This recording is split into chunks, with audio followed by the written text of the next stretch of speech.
I'm back on my journey.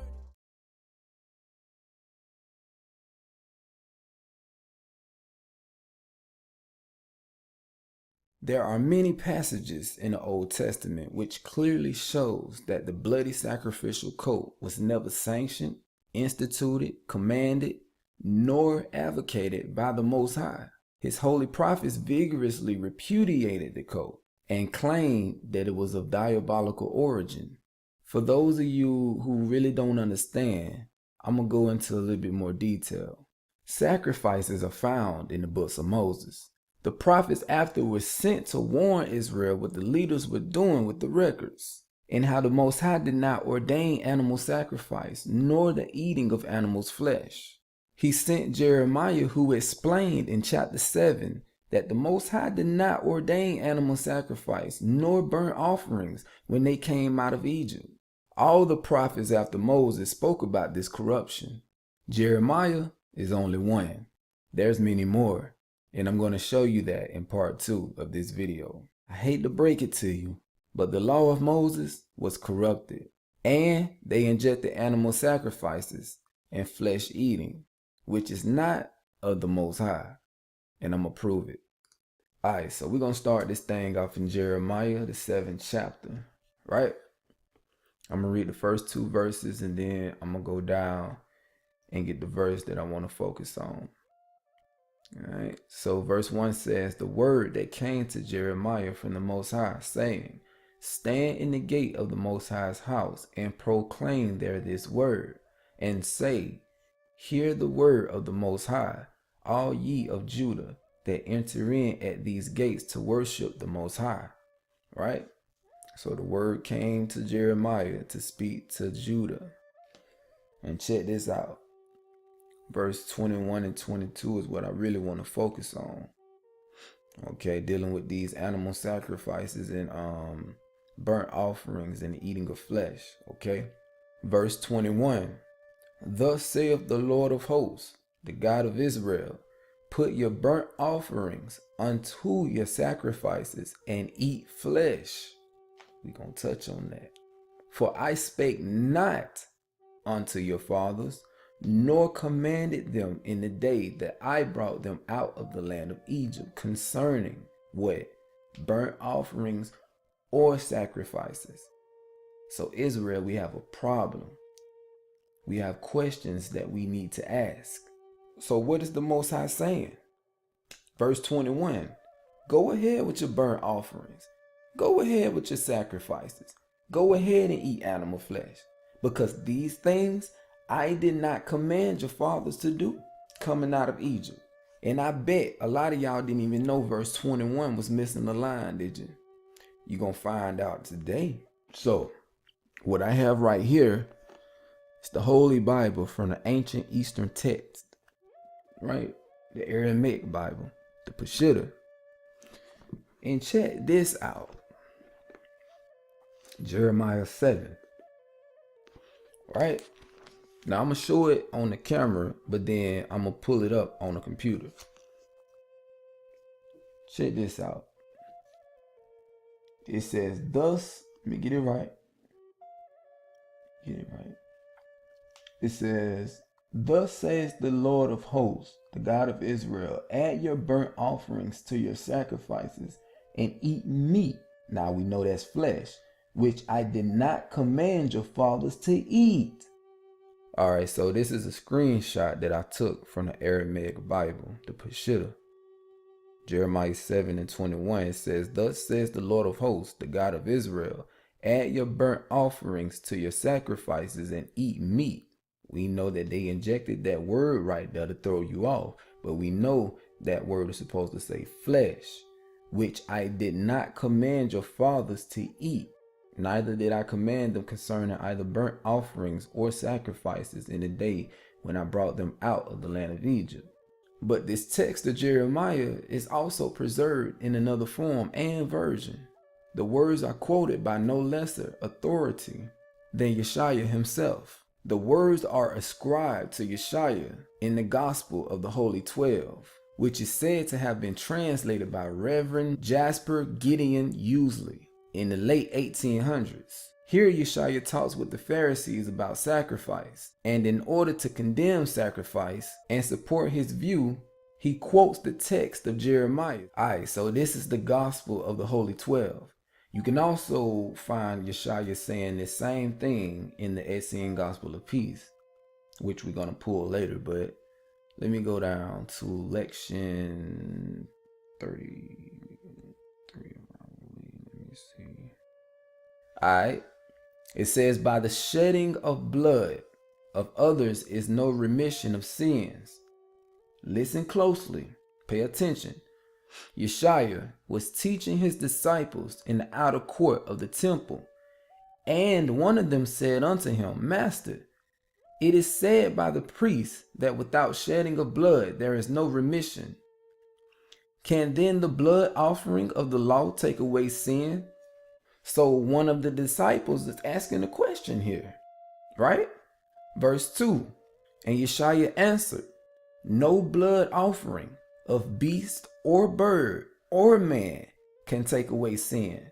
For how can the conscience be purged from sin by the shedding of innocent blood?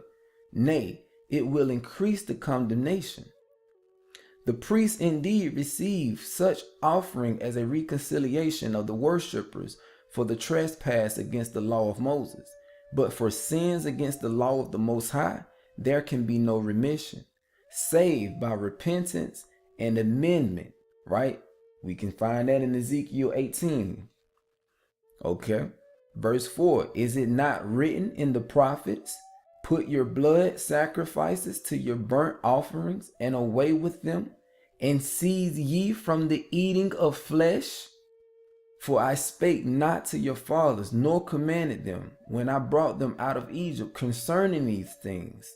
But this thing I commanded, saying, obey my voice, and walk in the ways that I have commanded you, and ye shall be my people. And it shall be well with you, but they hearkened not, nor inclined their ear. And what doeth the Eternal command you, but to do justice, love mercy, and walk humbly with your God? Is it not written that in the beginning the Most High ordained the fruits of the trees and the seeds and the herbs to be food for all flesh? But they have made the house of prayer a den of thieves, and for the pure oblation with incense they have polluted my altars with blood and eating of the flesh of the slain. But I say unto you, this is what Yeshua commanded those who followed him, shed no innocent blood, nor eat ye flesh. Walk uprightly, love mercy, and do justly, and your days shall be long in the land. So both Peshitta and this version speaks dually concerning sacrifice and flesh eating. Neither of these two practices the Most High actually commanded or advocated when he led them out of Egypt. In the early centuries of the Christian era, the Epistle of Barnabas was accepted by virtually all church fathers and Christians of their time as genuine and authentic. It was only later that its authenticity was questioned and finally rejected, and is now classified with other apocryphal books. So we're going to go into it and see what it says. The Epistle of Barnabas. I think I want to get chapter 2. All right, this is chapter 2. So basically he was quoting Jeremiah 7. He says that I command your fathers when they went out from the land of Egypt to offer unto me burnt offerings and sacrifices. But this rather I commanded them, let no one of you cherish any evil in his heart against his neighbor, including the animals, and love not an oath of falsehood. So Barnabas quotes this from the Old Testament of his day. So whoever wrote the Epistle of Barnabas could not have invented this passage any more than I could invent a passage.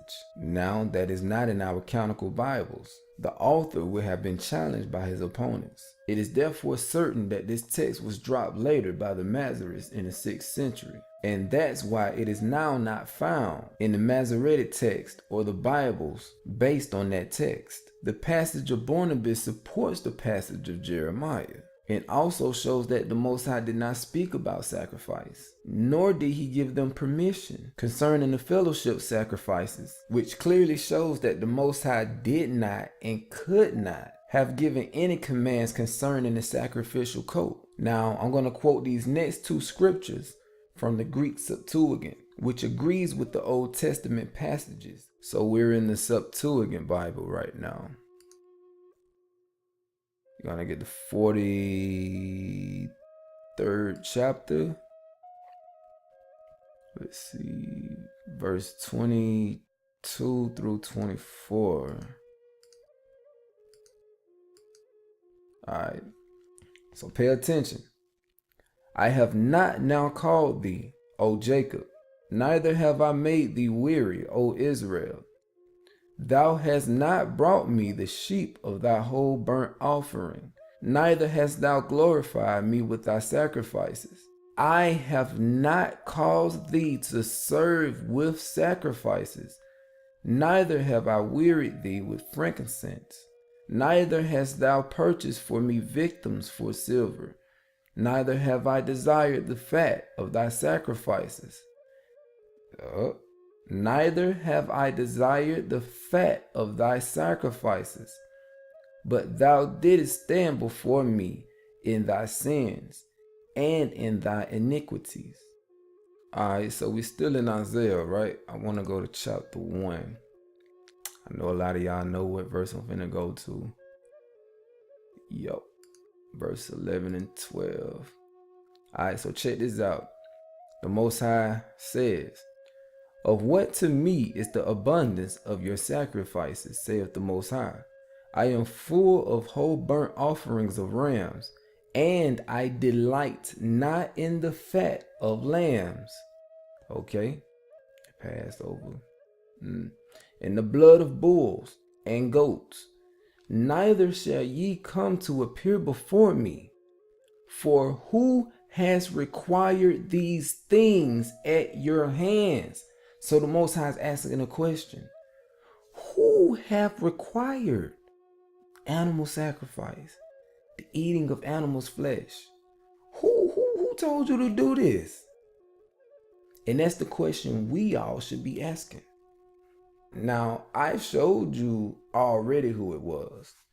But if that wasn't enough, let me continue to show you. So many Christians and those who know their Hebrew try to downplay this passage, arguing that the Most High did not reject sacrifices per se, but rather he objected to sacrifices presented without respect and those which are not accompanied by faith and the corresponding to holy life. But this is not true at all. If that is the case, then the Most High could not ask, who has required these things at your hands? Speaking of the sacrifices and burnt offerings, it certainly was not the Most High. That the Most High did not prescribe the sacrificial coat, and that he never gave any commands concerning sin offerings and trespass offerings. Alright, this is Psalms chapter 40 verse 6. Let's see. Sacrifice and offering thou didst not desire. Mine ears hast thou opened. Burnt offering and sin offering hast thou not required.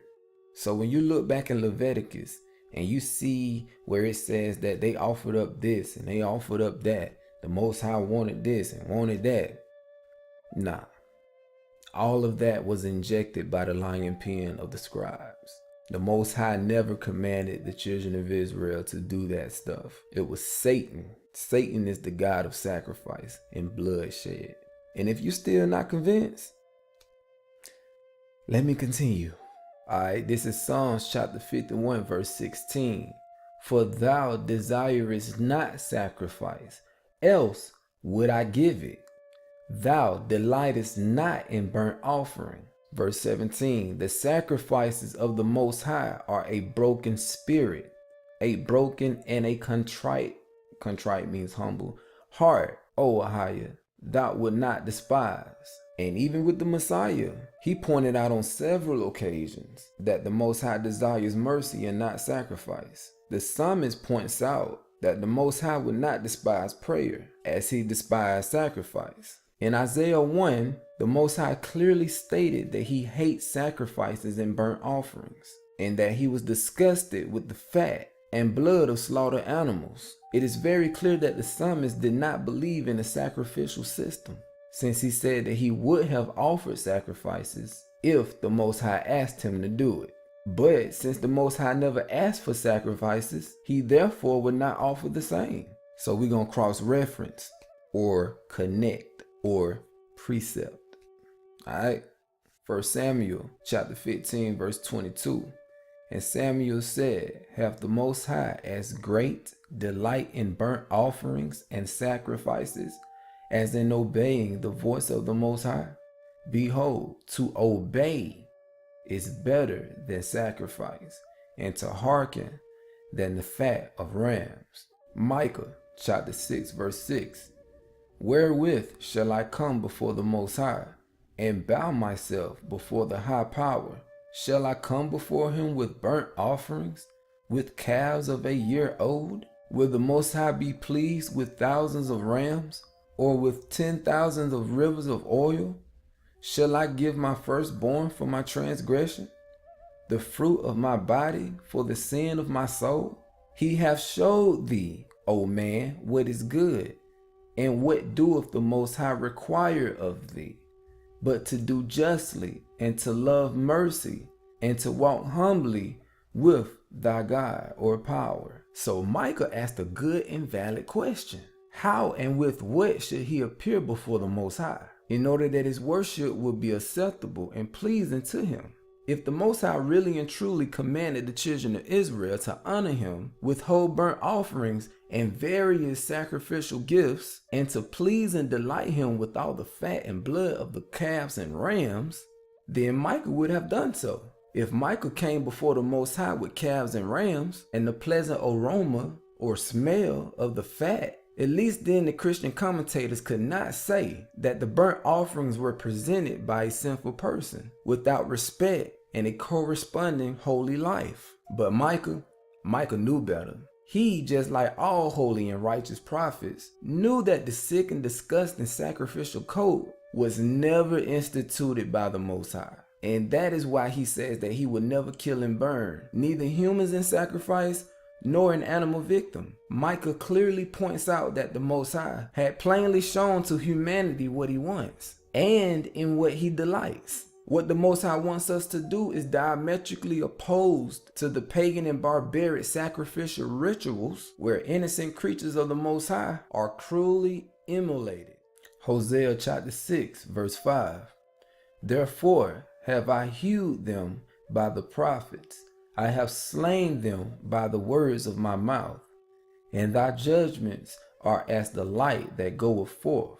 For I desired mercy and not sacrifice, and the knowledge of the Most High more than burnt offerings. Ecclesiastes chapter 5 verse 1. Keep thy foot when thou goest to the house of the Most High, and be more ready to hear than to give the sacrifice of fools, for they consider not that they do evil. And I'm going to get a precept to that. The sacrifice of the wicked is an abomination to the Most High. And we know that our people were in their wickedness, offering up animals. The Most High didn't like that. He didn't want that. He never asked for that. Right? So let me continue. But the prayer of the upright is his delight. This is Isaiah 66 verse 3. He that killeth an ox is as if he slew a man. He that sacrificeth a lamb, as if he cut off a dog's neck. He that offereth an oblation, as if he offered swine's blood. He that burneth incense, as if he blessed an idol. Yeah, they have chosen their own ways, and their soul delighteth in their abominations. So basically what we just read in Proverbs chapter 15 verse 8, right? The sacrifices of the wicked are an abomination to the Most High. Okay, since we're on the subject of sacrifices, let me go into the Clementine homilies. Alright, sacrifices. But that he is not pleased with sacrifices is shown by this, that those who lusted after flesh were slain as soon as they tasted it, and were consigned to a tomb, so that it was called the grave of lust. We know that this is speaking of Numbers chapter 11, when they were in the wilderness. He then, who at the first was displeased with the slaughtering of animals, not wishing them to be slain, did not ordain sacrifices as desiring them, nor from the beginning did he require them. This is Numbers, the 11th chapter, verse 1. And when the people complained, it displeased the Most High, and the Most High heard it, and his anger was kindled, and the fire of the Most High burnt among them, and consumed them that were in the uttermost parts of the camp. Let me skip down to verse 4. And the mixed multitude that was among them fell a lusting, and the children of Israel also wept again, and said, who shall give us flesh to eat? So they asking the question, all the people of Israel, who should give us flesh? We want to eat flesh. We craving flesh. We want that flesh. So verse 5 goes on to say, we remember the fish, which we did eat in Egypt freely, the cucumbers and the melons and the leeks and the onions and the garlic. But now our soul is dried away. There is nothing at all beside this manna before our eyes. Let me skip down to verse 18. And say thou unto the people, sanctify yourselves against tomorrow, and ye shall eat flesh. For ye have wept in the ears of the Most High, saying, who shall give us flesh to eat? For it was well with us in Egypt. Therefore the Most High will give you flesh, and ye shall eat. Verse 19. Ye shall not eat 1 day, nor 2 days, nor 5 days, neither 10 days, nor 20 days, but even a whole month, until it come out at your nostrils, and it be loathsome unto you, which mean hateful unto you, because that ye have despised the Most High, which is among you, and have wept before him, saying, why came we forth out of Egypt? I'm going to skip down to 31. And there went forth a wind from the Most High, and brought quails from the sea, and let them fall by the camp, as it were a day's journey on this side, and as it were a day's journey on the other side, round about the camp, and as it were 2 cubits high upon the face of the earth. And the people stood up all that day, and all that night, and all the next day, and they gathered the quails. He that gathered least gathered 10 homers, and they spread them all abroad for themselves round about the camp. And while the flesh was yet between their teeth, ere it was chewed, the wrath of the Most High was kindled against the people, and the Most High smote the people with a very great plague, and that plague killed them. Jeremiah chapter 6 verse 20. To what purpose cometh there to me incense from Sheba, and the sweet came from a far country? Your burnt offerings are not acceptable, nor your sacrifices sweet unto me. Alright, so we back in Isaiah chapter 66, and we read that already, so we don't need to read that. I want to just touch on this. Verse 4, I also will choose their delusions, and will bring their fears upon them, because when I called, none did answer. When I spake, they did not hear, but they did evil before mine eyes, and chose that which I delighted not, animal sacrifice, the eating of animals' flesh. In Psalms chapter 50, the Most High points out that he does not want burnt offerings, which the Jews presented daily as his food. The Most High categorically says that he does not eat flesh, and that he does not drink blood, but that he wants only spiritual sacrifices, praise, and thanksgiving. The text is controversial, even though the context clearly shows that most translators render it wrong. I guess they do so because they are influenced by the traditional concept that the Most High was pleased with whole burnt offerings, since it was presented to him as a pleasant odor. Now I'm going to quote the text as it stands. Psalms 50 and 7. Hear, O my people, and I will speak, O Israel, and I will testify against thee. I am the Most High, even thy power. I will not reprove thee for thy sacrifices or thy burnt offerings, to have been continually before me. I will take no bullock out of thy house, nor he goats out of thy folds. For every beast of the forest is mine, and the cattle upon 1,000 hills. I know all the fowls of the mountains, and the wild beasts of the field are mine. If I were hungry, I would not tell thee, for the world is mine, and the fullness thereof. Will I eat the flesh of bulls, or drink the blood of goats? Offer unto the Most High thanksgiving, and pay thy vows unto the Most High. Verse 23, Whoso offereth praise glorifieth me, and to him that ordereth his conversation aright will I show the salvation of the Most High. Most translators understand this statement to be in the negative, and therefore use the words, I will not reprove you. Now the Hebrew text, however, could be also rendered, will I not reprove you? If we apply the words, I would not reprove you, and if we should understand that the Most High was pleased with all their burnt offerings, which they continually presented to him, why then did he refuse to take them, and why does he say that he does not eat flesh or drink blood? If the Most High had no problem with their sacrificial coat, why then did he introduce the text by saying that he will speak to his people and testify against them? The context of the text necessitates the interrogative statement, will I not reprove you? If this is however denied, then the only other possible way to understand the text is in a manner that some translators do, who add a clause for the lack and make it read thus, I will not reprove you for the lack of sacrifices or your burnt offerings which are continually before me.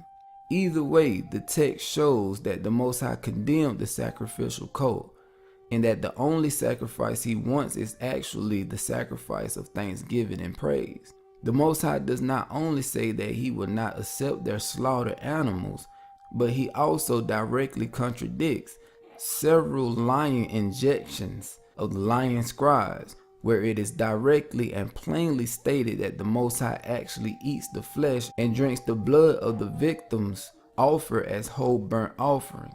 So in Leviticus chapter 1, verses 9, 13, and 17, we are told that the burnt offerings and the fat thereof are sweet savors to the Most High. Now in other translations, they render this phrase pleasing aroma, sweet odor, and pleasant fragrance. In Exodus chapter 29, we are told how often the meal for the Most High was to be presented. We're going to read verses 38 through 42. It says, Now this is that which thou shalt offer upon the altar, 2 lambs of the first year, day by day continually. The one lamb thou shalt offer in the morning, and the other lamb thou shalt offer at even. And with the one lamb 1/10 deal of flour mingled with the 4th part of an hin of beaten oil, and the 4th part of an hin of wine for a drink offering.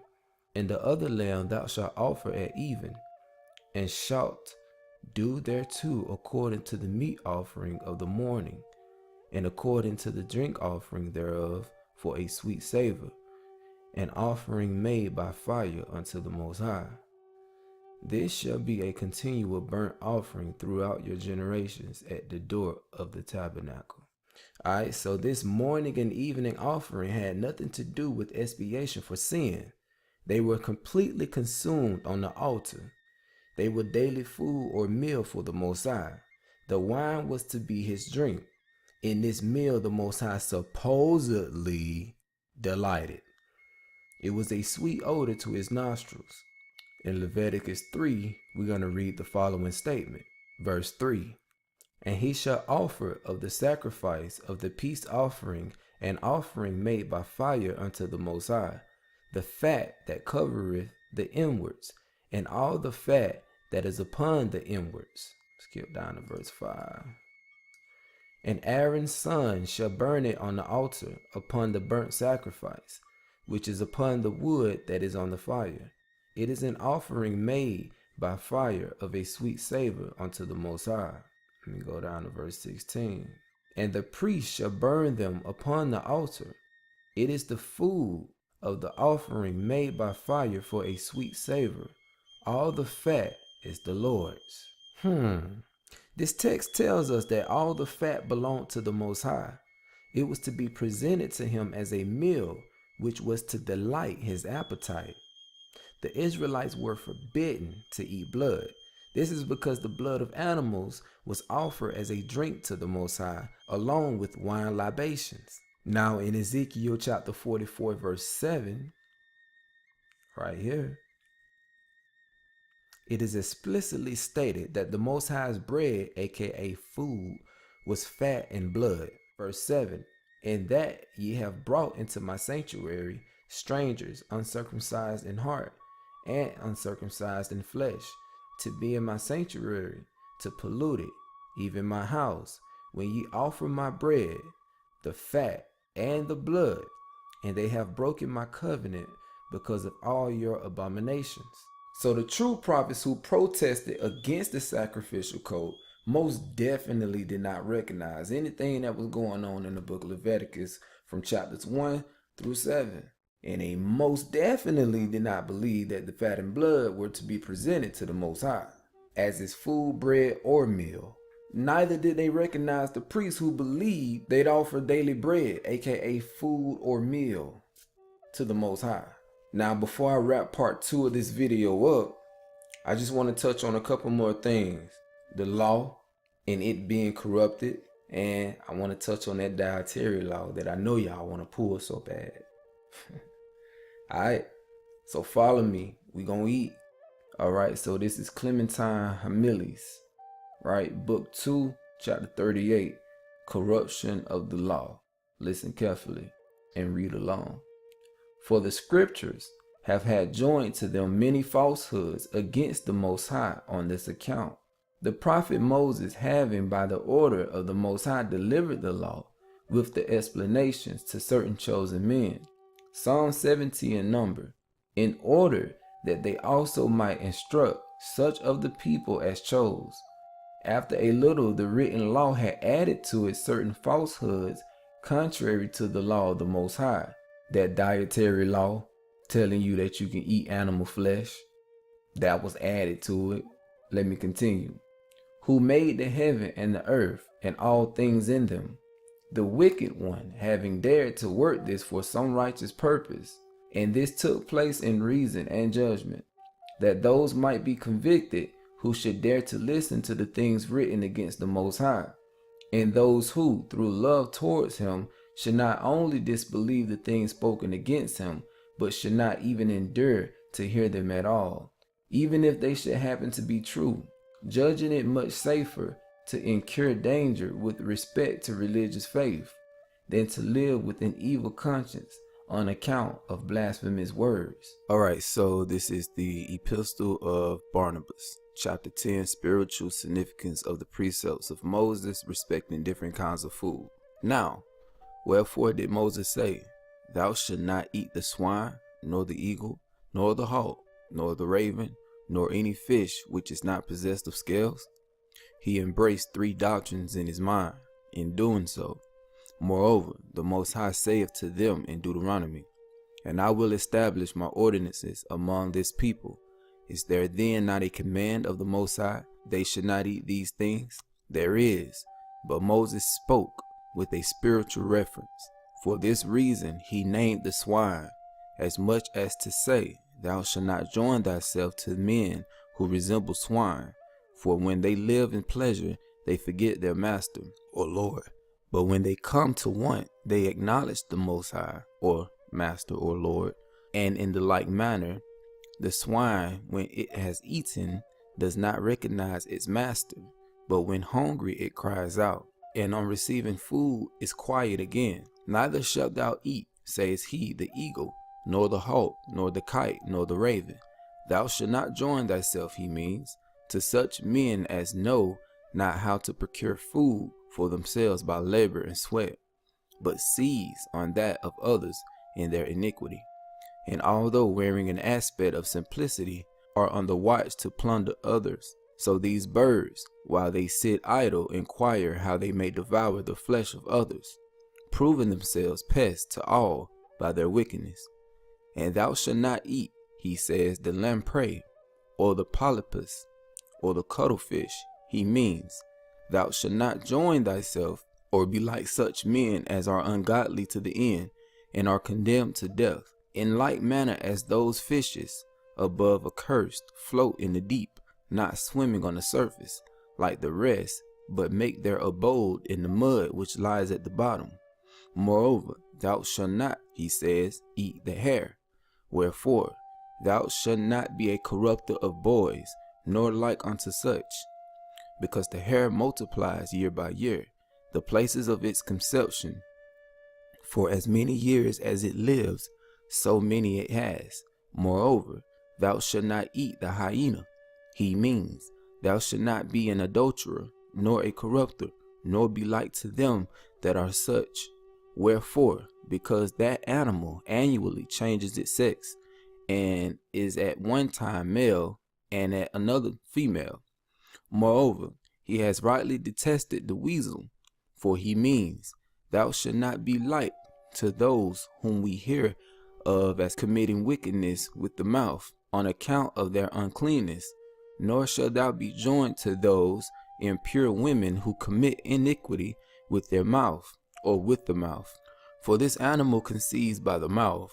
Moses then issued 3 doctrines concerning meats with a spiritual significance, but they received them according to fleshly desire, or carnally, as if he had merely spoken of literal meats. David, however, comprehends the knowledge of the 3 doctrines, and speaks in like manner. Blessed is the man who hath not walked in the counsel of the ungodly, even as the fishes referred to go in darkness to the depths of the sea, and have not stood in the way of sinners, even as those who profess to fear the Most High, but go astray like swine, have not sat in the seat of scorners. Even those birds that lie in wait for prey take a full and firm grasp of this spiritual knowledge. But Moses says still further, ye shall eat every animal that is cloven-footed and ruminant. What does he mean? The ruminant animal denotes him who, on receiving food, recognizes him that nourishes him, and being satisfied by him, is visibly made glad. Well spake Moses, having respect to the commandment. What then does he mean? That we ought to join ourselves to those that fear the Most High, those who meditate in their heart on the commandment which they have received, those who both utter the judgments of the Most High and observe them, those who know that meditation is a work of gladness, and who ruminate upon the word of the Most High. But what means the cloven-footed? That the righteous man also walks in this world, yet looks forward to the holy state to come. Behold how well Moses legislated, but how was it possible for them to understand or comprehend these things? We then, rightly understanding his commandments, explain them as the Most High intended. For this purpose he circumcised our ears and our hearts, that we might understand these things. So Moses gave them the law spiritually, and they took it carnally, and thought it actually meant to eat flesh. This same thing was done in the New Testament with Peter, and he seen all animals clean and unclean in his dream, and the Most High said, devour and eat. But Peter knew it didn't mean that. He later revealed that it meant that Jews can hang with unclean people who the Most High is bringing to the truth, which would make them the unclean animals, or unholy. But now under the New Testament, both clean and unclean can come as Christ came for sinners. Christians would take Peter's dream and say you can eat both clean and unclean. And the Israelites take Leviticus chapter 11 and say you can eat clean animals. But truth is, it was never about the animals. They were symbolic for sinners and righteous people who act like or took on the nature of these animals, as they all have a behavior of a type of man. But many don't get this though. So I gotta be honest, after all this studying and examining, our forefathers were completely deceived. They refused to worship the Most High on his terms, but rather chose to worship him in the exact manner the pagans or the other nations worship their gods and goddesses.